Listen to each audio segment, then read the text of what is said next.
Salut la famille.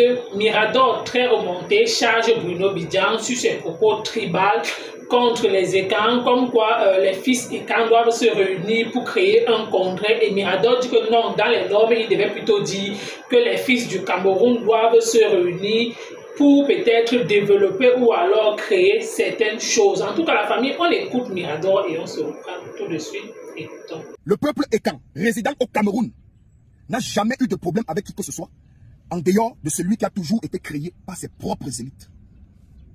Je viens de tomber sur une vidéo de mon jeune frère Bruno Bidjan. Vidéo dans laquelle il demande à la jeunesse Ekan et au peuple Ekan, de façon générale, de s'unir, de se mettre ensemble, Camerounais, dignes fils Ekan et journaliste dans une grande chaîne de télé de Yaoundé qu'on appelle Vision 4. Mon cher Bruno Bidjan, ma grand-mère paternelle, depuis sa tombe à Santa Mbé, c'est dans le nord-ouest du Cameroun. Propriétaire et héritière d'un long cordon ombilical qui lui a été transmis par mon arrière-grand-mère, ressortissante d'un fou, c'est au centre du Cameroun. Couchée auprès de son mari, originaire du nord-ouest de Santa Mbé et de Santa Ndjong, de l'autre côté de la route. Te disons merci pour cette vidéo et me charge de t'informer qu'il est très important pour toi de continuer le bon travail, de continuer à sensibiliser positivement, non pas seulement les fils Ekan, mais tous les enfants du Cameroun, parce que ils en ont tous besoin. Ma grand-mère paternelle me charge également de te dire que le peuple Ekan n'a jamais eu de problème avec qui que ce soit au Cameroun, en dehors de celui qui a été créé par ses propres élites. Elle me charge également de te dire que le peuple Ekan, contrairement à ce que certains politiciens nombrilistes et égoïstes ont toujours voulu faire croire, que cette jeunesse est une jeunesse paresseuse, odontoliste. Le peuple Betty Ekan a toujours été un peuple de travailleurs, un peuple combatif, un peuple de la forêt, un peuple guerrier. Mais il a juste été infantilisé. Ma grand-mère paternelle me demande d'informer à tout le Cameroun entier que les élites de notre pays sont dangereux. Cher peuple Ekan du Cameroun, écoutez-moi très bien. Quelqu'un doit vous dire la vérité. Ou du moins une partie de ce qu'il maîtrise de la vérité. Le peuple Ekan, contrairement à ce que la politique a voulu faire croire, que c'est un peuple de paresseux, de vendeurs, un peuple fort, travailleur, courageux, peuple guerrier, peuple de la forêt, un peuple qui a toujours travaillé, qui ne viennent vers vous que lorsqu'ils ont leur petit projet égoïste de luciférien, qui consiste à vous unir pour les aider à détester.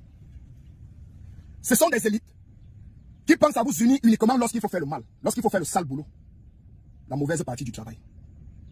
Ces élites, on ne les verra jamais unir un village de grand rendez-vous au grand carrefour du village parce qu'il y a un camion des Indiens qui arrive et que ce camion a pour projet de creuser un grand forage en plein carrefour, forage aménagé avec plusieurs robinets pour pouvoir permettre aux ressortissants de la communauté de bénéficier de cette eau potable. On ne verra jamais ces élites vous unir. Il est très important que pendant les grandes vacances, chers jeunes du village, réunissez-vous, nous allons abattre des gros arbres dans la forêt. Des engins viendront de la ville et qui vont transporter ces arbres-là pour les faire coucher aux traversées de chaque cours d'eau, pour vous permettre au moins de migrer pour aller dans les champs, ou pour aller à l'école, ou pour aller dans les hôpitaux. Ces élites ne vont jamais réunir les jeunes autour d'un projet comme celui qui consiste à rassembler tout un village, des enfants qui sont nés et grandis sans avoir des actes de naissance. Que grand rendez-vous dans toutes les mairies. Parce que nous avons un projet qui consiste à réaliser les actes de naissance gratuitement à tous les enfants ressortissants de ce village. Parce qu'il est très important que vous ayez votre première pièce d'identité en tant qu'être humain, qui est l'acte de naissance. Ces élites ne vont jamais vous unir autour d'un projet comme celui qui consiste à rassembler tous les petits jeunes du village.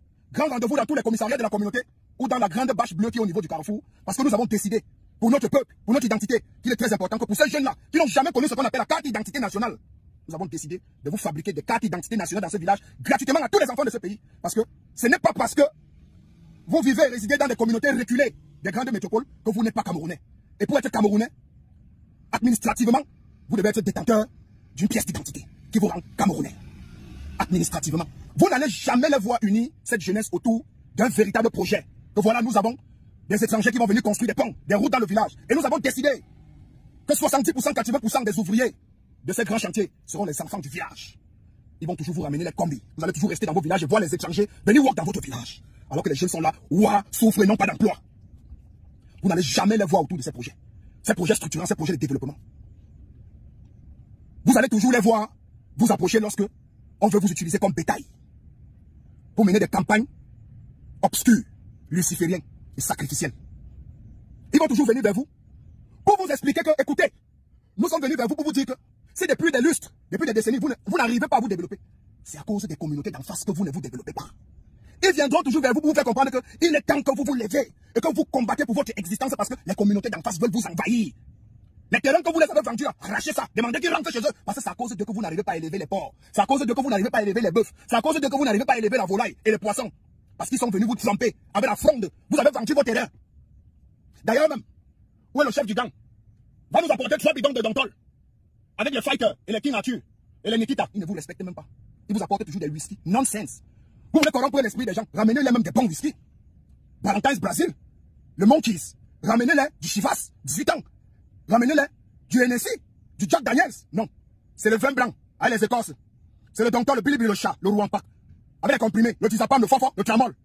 Ils vont toujours ramener les whisky en sachet. Dès que tu bois 2 sachets, ça transforme ton cerveau. Tu commences à raconter les inepties partout au quartier. Ils vont toujours venir vers vous pour vous expliquer que le fait qu'il ait goudronné la route et qu'il s'est arrêté chez lui, c'est parce qu'il y a un directeur de la communauté d'en face qui n'a pas voulu augmenter l'argent pour qu'il goudronne tout le village. Alors qu'honnêtement, il pouvait ramener le goudron jusqu'à là où vous voulez.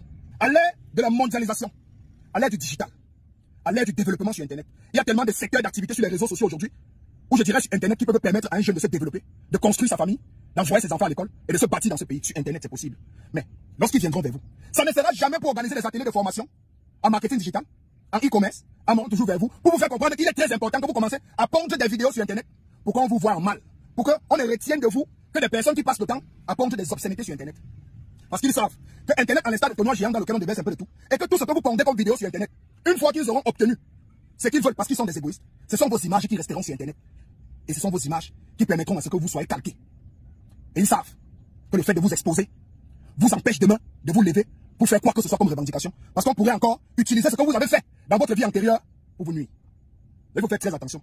Donc, il était très important pour moi, Bruno Bidjan, de compléter ta vidéo en disant que la jeunesse Betty Ekang du Cameroun a toujours été unie. Toujours. Elle n'a jamais été séparée.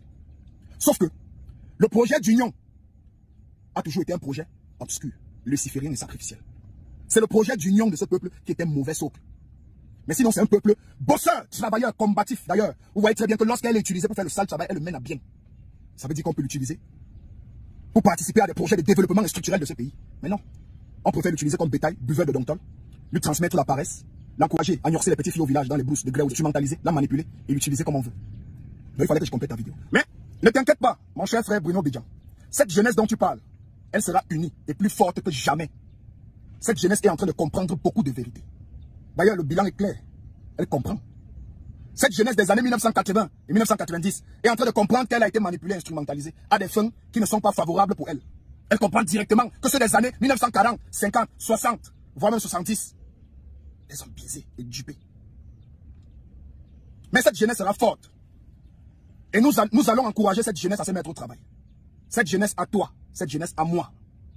Je m'adresse ici à toute la jeunesse du Cameroun. Il ne s'agit pas seulement du peuple Ekang, mais de toute la jeunesse de ce pays.